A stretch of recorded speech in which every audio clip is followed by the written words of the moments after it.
with our great friend Geoff from Tasmania. Geoff, are you with us?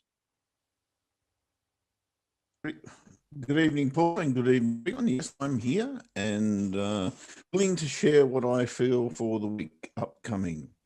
There's a couple of things that I'm looking at in particular. There must be a bit of a delay, but let's get through that.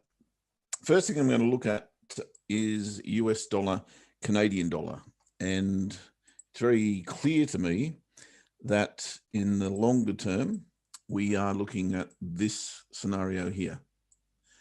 That's a massive double top and probably the most dominant chart feature that I see on this particular chart.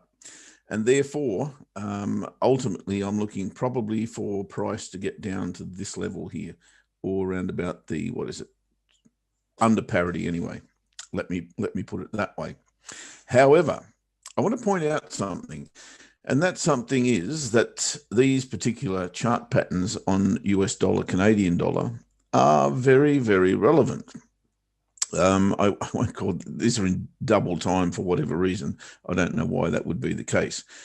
But if you take a look over time and you see things like double top sitting there, bang, there's a double bottom sitting there, bang, there's a double top sitting there, bang, there's a double bottom sitting there, bang, and now we're presented with probably the granddaddy of the whole lot, the double top sitting here on US dollar, Canadian dollar. But that's more of a longer term picture because we are on a monthly chart, don't forget. We've also got a double bottom sitting here right now. So pursuant to that, I feel that we have a very strong case to trade this long at the moment. Now, where we're likely to go to with that is, I won't say anybody's guess. You can probably use horizontal levels to work that out there, or even the top of the range that I've got. But I'm more than willing to take on board a long position at the moment based on the bottom of that range and that double bottom that we've seen. You can see the rejection of that level, which is what, around about 125 there in the last month or so. So let's drill that down. And to be honest, if you're willing to have a look at that candle there, I think you could do worse than buying right on the top of that bar a little bit, give it a little bit of space because you do have a horizontal level above you, and putting a stop loss underneath there, taking profit maybe at that level and seeing how far we can go up here before ultimately we get a lower high, maybe in that vicinity. And then I think we can just smash that and trade it short at some stage. We are, of course, seeing a rally in the US dollar at the moment and a breakout in the last couple of weeks. I think that's very strong. I said that last week, and I think the dollar has a little bit more in it yet, maybe up to there for dollar CAD. So that's dollar CAD out of the way. I'm glad because I'm not a dollar bull, as most of you guys would know. But at the moment, I see momentum in that particular currency, and I don't see that stopping anytime soon. Moving on to my second, and the next two of these currencies are going to be very, very similar. Euro Kiwi is one. I'm looking, actually, I'll go to the monthly chart first. The monthly chart, once again, is in this ascending channel and showing me a rejection of that level. There's even a horizontal level going through there as well. So my tendency for analysis is to the high side. Yet if I drill down a little bit, I can see that we've come to, I'll say, a potential turning point. We've got a little bit of a trade line coming through there on maybe the daily chart is more pertinent than the weekly. And that's very clear to me that we've had a breakout. And we spoke about these two bars here, again, going back to the weekly chart. That's probably why I was on it.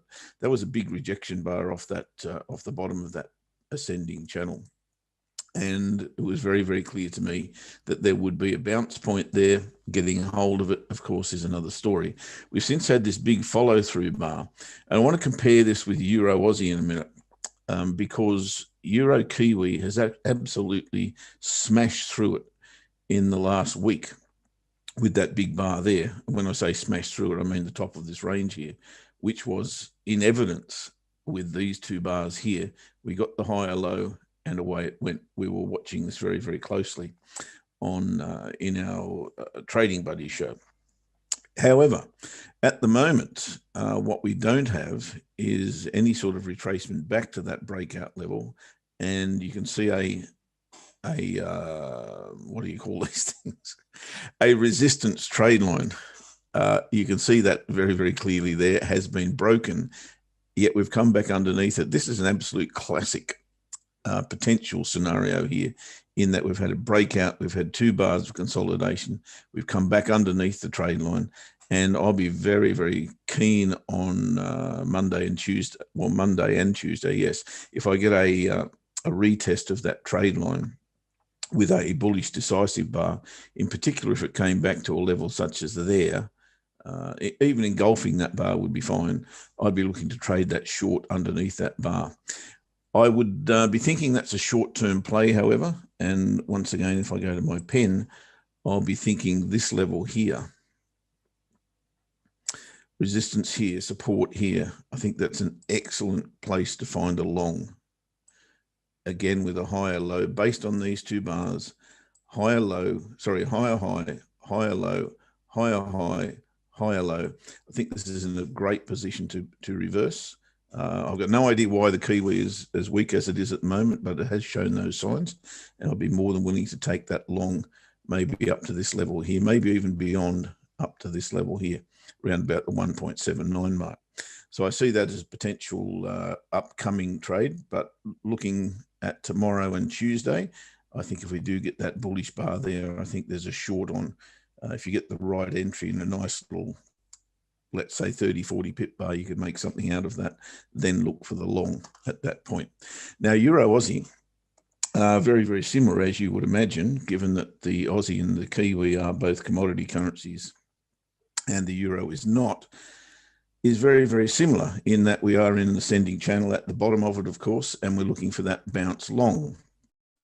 The charts are very, very similar again to the Kiwi, nothing much different there. We've had a little bit of a double bottom here, signifying that we can go long.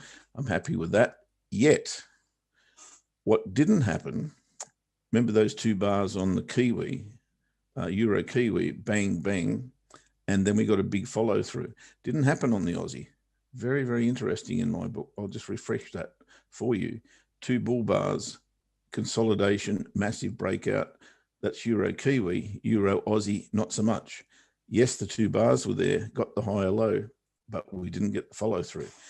And that leads me probably not so much to trade Euro Aussie short more than I would Euro Kiwi, but doesn't it really open your eyes to Aussie Kiwi?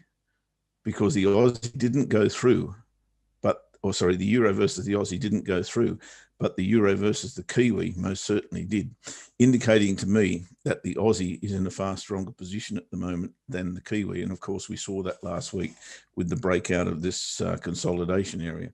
So I'd be looking very, very closely early in the week for a pullback on Aussie Kiwi so we can get into that long. And of course, those of you who are in Trading Buddies will know that we were looking to trade this break and retest of that rectangle there last week as well, and we didn't manage to find an entry point.